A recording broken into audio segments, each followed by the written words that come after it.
One America's Pearson Sharp arrived in Syria on April 13th, just hours before the missile strikes were carried out by the U.S., Britain, and France. What you're about to hear in this exclusive interview with a Damascus resident will allow you to decide for yourself what is truly behind the missile attack. Pearson has produced several documentaries, as you know, including the widely viewed White Helmets, and in the days to come, you'll see much more of what he's encountered there on the ground in Syria. Here now is a Pearson Sharp exclusive.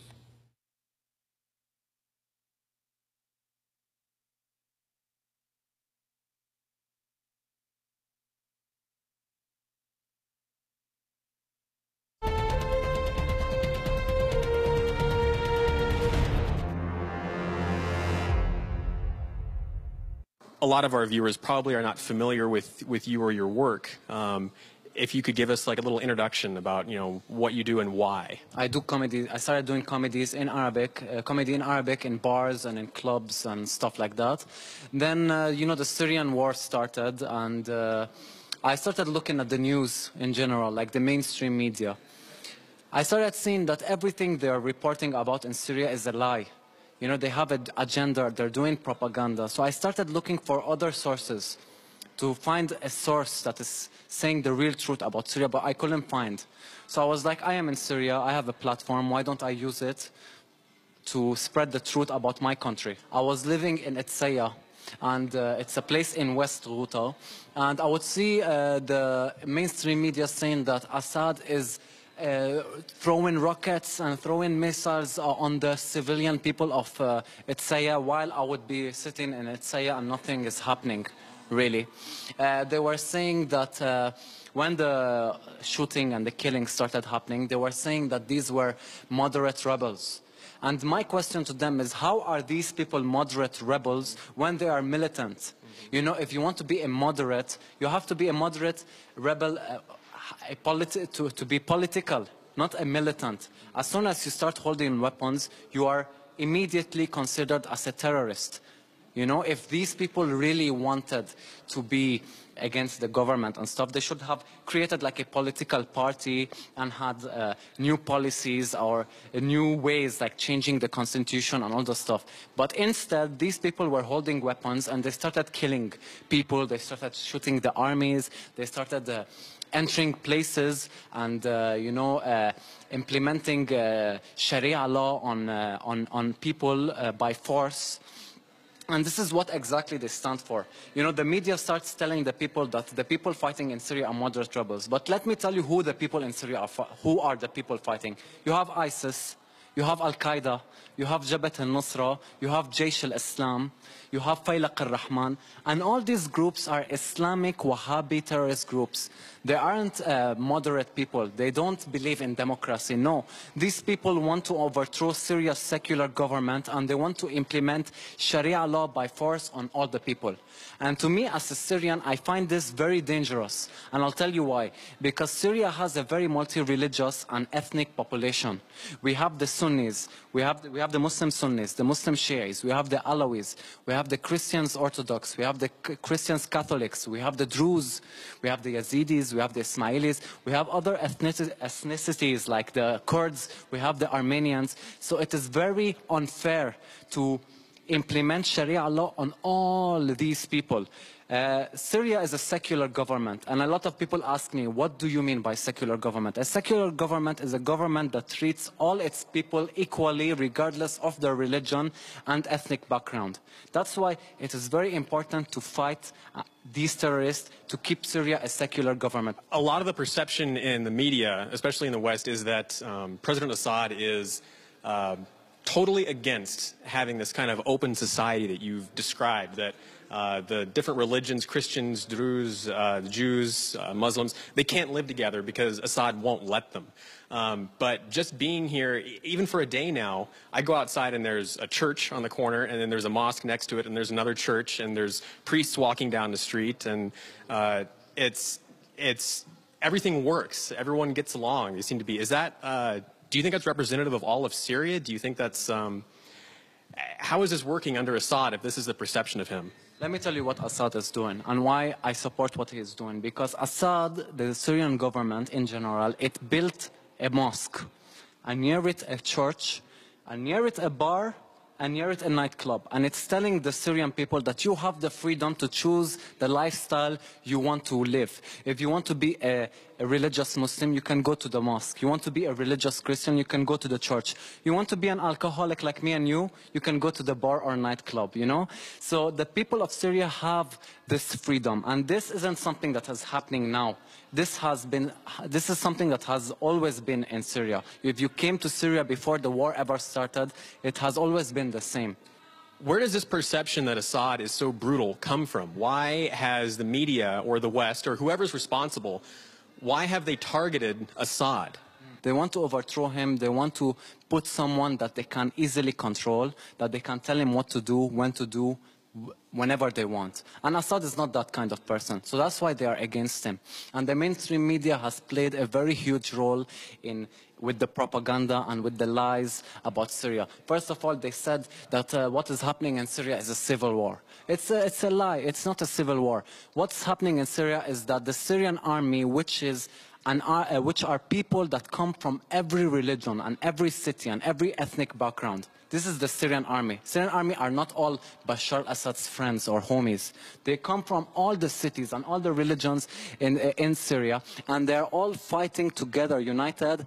They're fighting Islamic extremist terrorist groups. ISIS, Al-Qaeda, Jabhat al-Nusra, Ahrar al-Sham, Jaish al-Islam. And these terrorist groups are funded by outsiders. They're funded by Turkey. They're funded by Saudi Arabia. They're funded by Qatar, by America, by England, by France. That's why they are very strong. The reason they are strong is not because they have public support. Nobody in Syria supports these barbarians. But the reason they are strong is because of the endless flow of money and weapons that are always reaching them by outside governments. Obviously, the breaking story now is this latest missile strike. Yeah. So what is the feeling in Syria about this right now? Well, the people were terrified yesterday. You know, it's not a very good feeling to know that America, UK and France, one of the most strongest countries in the world, are striking you. But what really disappointed me and disappointed the Syrian people is that they decided to strike Syria without having any single evidence or without doing any investigation. I'll tell you something.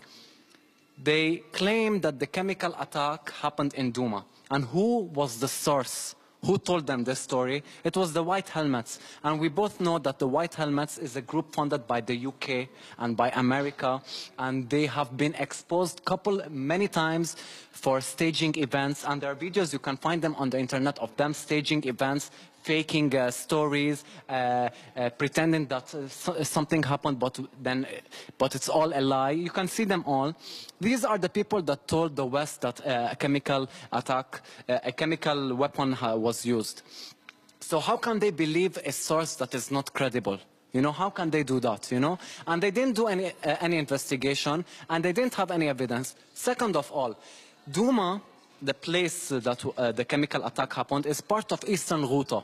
And Eastern Ghouta, at that time, 90% of Eastern Ghouta was liberated. And when the Syrian army entered the liberated areas of Eastern Ghouta, they found a building that had a chemical lab, a lab that had chlorine and had chemical materials.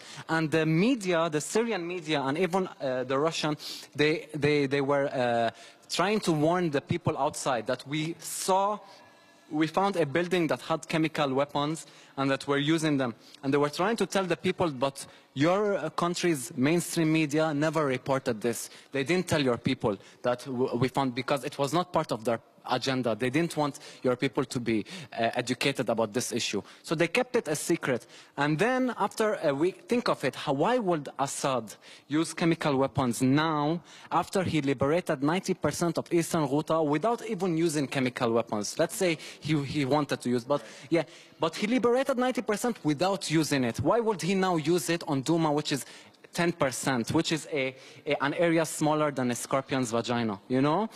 Why would he use that? And second of all, let me just finish. Second of all, why would Assad use chemical weapons a couple of days after Donald Trump was saying that America was going to completely leave Syria very soon?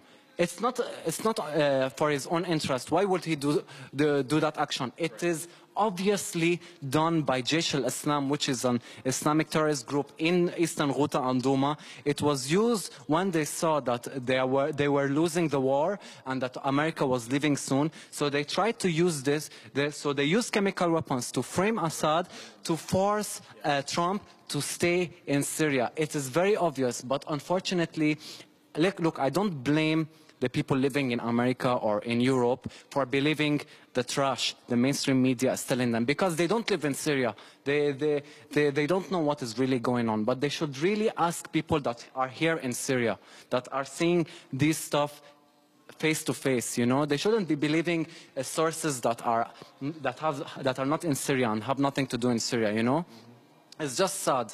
So we were upset. I was disappointed when Trump attacked Syria, because I personally remember watching the presidential election, and I remember listening to his interviews before he became president. I saw that he was well informed about the situation in Syria. There are clips of Donald Trump saying that America and the Obama administration were funding ISIS. They were sending weapons to Al-Qaeda. He was saying that, so he knows. And when Obama struck us, he was also against it. He tweeted about it, that we should not attack Syria. We should focus on our country. We should focus on America first and all this stuff. So what disappointed me is that what suddenly changed. Who's brainwashing you? Before you became president, you knew the truth. You were talking about the truth about the situation in Syria. Who is pressuring you? So you're saying that leading up to this time, there was a lot of hope in Syria that Trump would be different, that he would change the situation, and people were excited for that change. Yes, I'll tell you why. Because we knew that Hillary Clinton, if Hillary Clinton became president, we were 100% sure that Hillary Clinton is going to be a continuation of Obama's destructive foreign policy. Yes. We knew that for sure. Because Hillary Clinton is like a transgender Obama. You know, it's the same person, but this time with a vagina, you know? So we knew that for sure. But then Trump was saying something different. He was exposing what Obama's administration did and what Hillary Clinton wants to do. So it's not that we trusted him completely, but with Trump we were hopeful. We had more hope with him that things were changing, because he was talking about having a friendly relationship with Russia, which is a very positive thing for the whole world, not just for America, not just for Russia, but also for Syria, and for the whole world, for the stability of the world, because America and Russia are two world powers. It wouldn't do the world good if these two world powers were fighting each other. So Trump was talking about a potential friendly relationship with Russia, which Obama and Hillary Clinton never promised the world. You know, Obama and Hillary Clinton were enemies with Russia, and they never gave us hope that these two countries will one day become friends. One of the big questions that I have, and I think a lot of people have after this latest strike, is, you know, we had the OPCW in there. Yeah. They've been coming in for the last couple of days, and they're investigating, and, you know, their reports, even if their initial reports are going to be coming out today, tomorrow, you know, any time now. Why do you think that Trump or the administration or whoever, you know, made this decision behind the scenes, why do you think that they didn't even wait for that report to come out? I was very, very, very surprised. I mean, like, I had diarrhea because of my surprise. But seriously, like, why would you strike Syria before the investigation was complete? Like you said, like they came here and they were investigating the chemical attack. Why didn't you wait for their report to be presented for you to then make a decision? Why did you attack before the investigation was over? This is a question that boggles my mind and boggles a lot of people's mind. I think Donald Trump is being pressured by the people around him. That's what I think. I think if he continues behaving the way he's behaving, then I would tell you that America in general, no matter who the president is, the foreign policy never changes. Look at George Bush, same foreign policy in the Middle East. Look at Obama, same foreign policy in the Middle East. And look at Trump now. It's showing, what we're seeing is that it looks like it's the continuation of the same foreign policy. I was really surprised because we heard that Trump stopped funding, you know, there was like a program of sending weapons to, yeah, He stopped funding the ISIS terrorists in Syria. And as you can see, in 1 year, ISIS was almost completely defeated. So what happened? Like, what changed? Who is playing with your mind? Well, these are questions not only me and the Syrian people, but also the American people are asking. Like, what made you change, you know? And like I said, man, look, whether they like it or not, the majority of the Syrian people support Bashar al-Assad.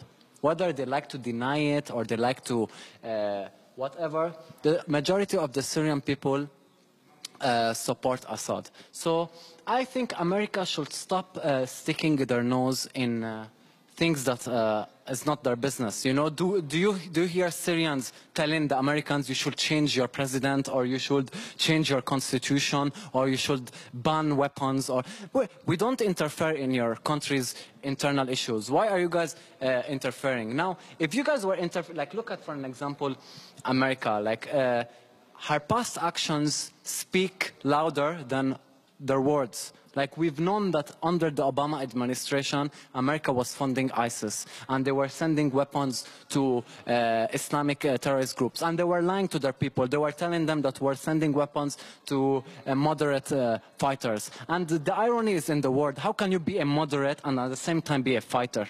You know, if you're a moderate, you would have a political party, a political opposition. You would put new rules, suggest a change in the constitution or whatever. But the people we are fighting are people that want to implement Sharia law in Syria. If ISIS or Al-Qaeda win in Syria, Syria will become an Islamic state like Saudi Arabia. You will start hearing homosexuals being killed in the street. You will start hearing that the penalty for apostasy is death. You will start hearing of women getting stoned to death for committing adultery. All this stuff in Syria, we don't have it. We don't have it. We have people that have the freedom to do whatever they want. If you, like I said, if you want to be a religious Muslim, you can go to the mosque, you can go to the church, you can go to the bar, you can go to the nightclub. It's your decision. You have the freedom to choose the lifestyle you want to live. So, is the Syrian government perfect? Of course not. There is no government in the world that is perfect. There is no government in the world that doesn't have corruption, that doesn't have things that needs to be improved or changed, 100%. But is the solution to strike us? The military bases that America strike, America, UK and France strike, are all military bases that the Syrian army uses to strike these jihadists.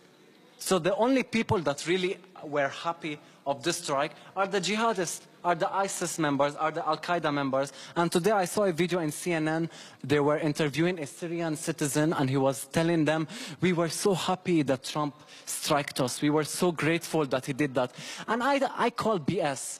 There is nobody in this whole world that will be happy when a foreign country strikes his own country. Only somebody that is not patriotic will be happy, will be celebrating that, oh my God, UK, France and America are striking us and are bombing us. It's a lie, but CNN, we both know CNN are liars, and they have been proven, exposed a long time ago for being liars and for doing fake news and all that stuff. I think the question on everybody's mind is, one, how is Syria going to respond to this? What is their next move? And two, what is Russia's response going to be? Because they warned that there was going to be consequences for this. How do you think that Syria is going to respond, and Russia? I don't think Syria is going to respond to America directly. I think the Syrian government is going to stay focused on liberating the cities. They're not going to respond directly to America. It's not like they're going to attack their military bases, or they're going to, you know, they're not going to do anything. But like I said, if America tried to attack us once again, I think this time Russia will retaliate, because Russia has warned America to not attack Syria, and Syria is an ally to Russia. It's the same thing. Like now, if any country wants to attack Israel, won't America defend Israel? It's the same thing with Russia. If any country attacks Syria, Russia is going to defend, because they're both allies, they're both friends. You know, Russia is thinking of the issue as in a very realistic way, because terrorism, bro, doesn't have any borders. Terrorism doesn't have any borders. Look at Europe for an example. The flow of this refugee to Europe. Look at now what is happening in Germany. You're hearing about terrorist attacks. You're hearing about honor killings now. You're hearing about people trying to force the government to create segregated schools, you know, schools for boys, schools for girls. You're seeing a lot of Islamic extremist people trying to force Sharia law on their people. So Russia knows this. Russia knows if they don't defeat these extremists in Syria, the extremist terrorism is going to reach out to the rest of the world. Because like I said, terrorism doesn't have borders. That's why Russia is helping Syria in fighting Islamic terrorists. It's not because they love Bashar al-Assad's blue eyes, you know? It's because they know if ISIS didn't get defeated in Syria, they're going to expand. They're going to go to Turkey, they're going to go to Europe, they might go to Russia.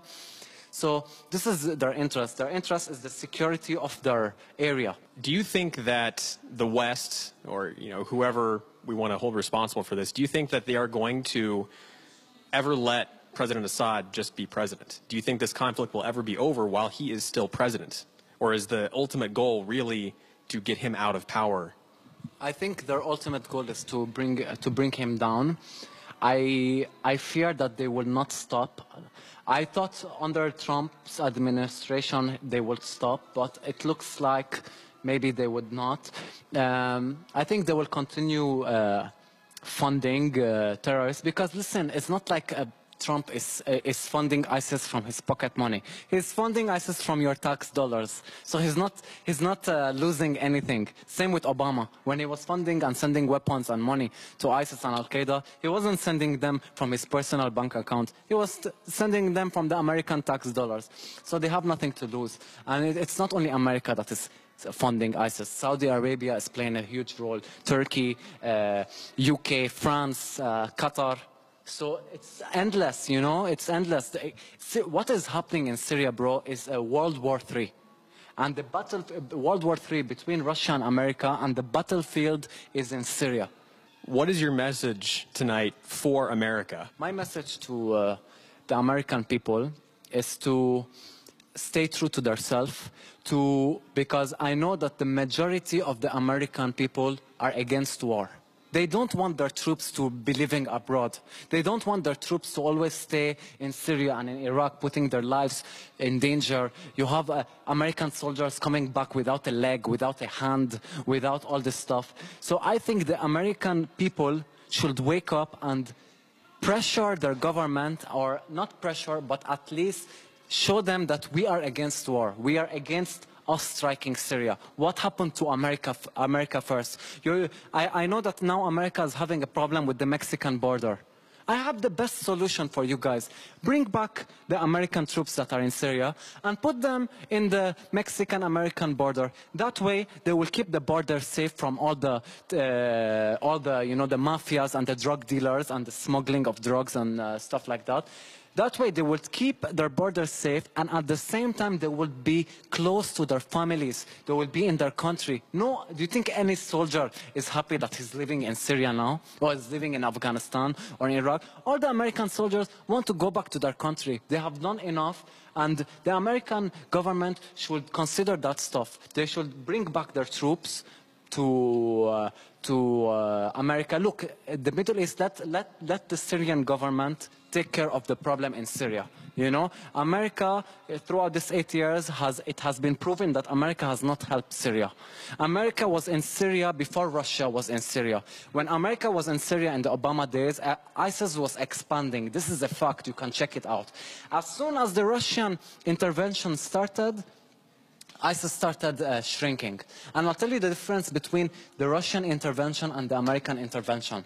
The Russian intervention, there was invited personally from the Syrian government. The Syrian government asked Russia to intervene and help out in Syria. But the Syrian government didn't ask America to intervene in Syria, and the American government just forced herself inside Syria. So there is a difference. So I think my message to the American people is for them to wake up, to do their research, to not trust the mainstream media. I mean, just think of it this way.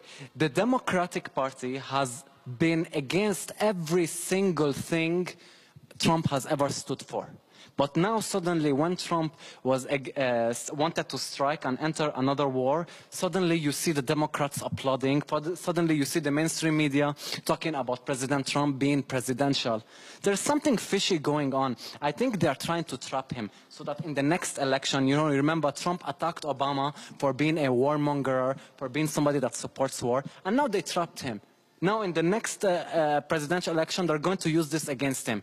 They're going to tell him that you were criticizing Hillary Clinton and you were criticizing Obama for attacking America and intervening in the Middle East, and you did the same exact thing. You know, he should wake up and he should be aware of the people around him, because not everybody around him is his friend. You know, some people might pose to be his friend, but they have an agenda deep inside. It could be the deep state, it could be whoever you want to say, but something very strange suddenly happened in America because because Trump suddenly changed his foreign policy, suddenly changed the way he used to talk, his positions in issues. So it's obvious that somebody's brainwashing him, somebody's playing with his mind, and the mainstream media is not helping in telling the American people the truth. So I advise the American people to follow independent journalists that are in Syria. Like, for an example, Vanessa Bailey, she's doing a great job. Like yourself, you're doing a great job. I really appreciate you coming to Syria so you can see what is happening face to face. Not take your information from CNN or from BBC or from the white helmets, which are liars, you know. You're seeing it for yourself. So that's what I advise my American friends to do, to be awoke and, you know, to question everything. Don't trust your mainstream media, and that's it. And my name is Treka, and if you want to know more about the situation in Syria, please make sure to follow me on Facebook and on YouTube. My name is Treka, T-R-E-K-A. That'll be all. Treka, thank you very much. I really appreciate it. We're reporting here in Damascus with Treka, and we're trying to figure out what the next step is going to be, picking up the pieces after this latest strike. For One American News, I'm Pearson Sharp.